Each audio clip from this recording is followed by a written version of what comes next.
How exactly have these ideas undermined due process in our criminal courts?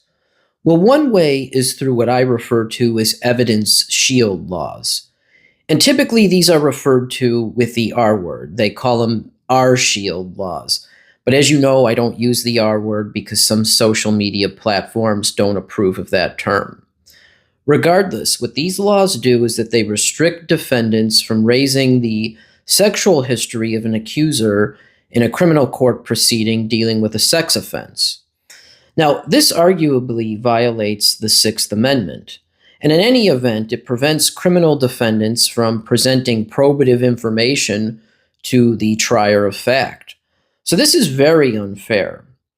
And you have to understand, in the past, courts were typically guided by this idea that women were virtuous by nature, and that it was rare for a woman to be promiscuous. So, in the past, defense counsels would be under quite a bit of pressure to show a judge or a jury that the accuser was in fact promiscuous and thus more likely to have consented to sexual activity. Now, mores have changed.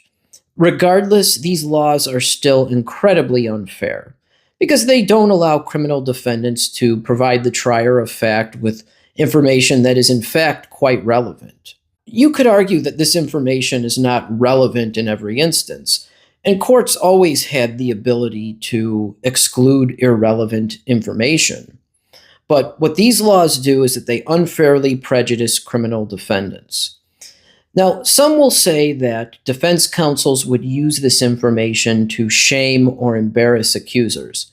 That's just not the case. The whole point was to raise this information because it tends to show that an accuser, in a case where it's a he said, she said consent situation, that it was more likely that she had consented to the sexual activity that's alleged. So by excluding this evidence, this works an immense injustice to criminal defendants. But this does show once again that our law takes this issue very seriously, punishes men severely, and contrary to what some activists say, this shows that an incredible amount of deference is shown to victims of sexual abuse, a deference that's not shown to victims of other crimes.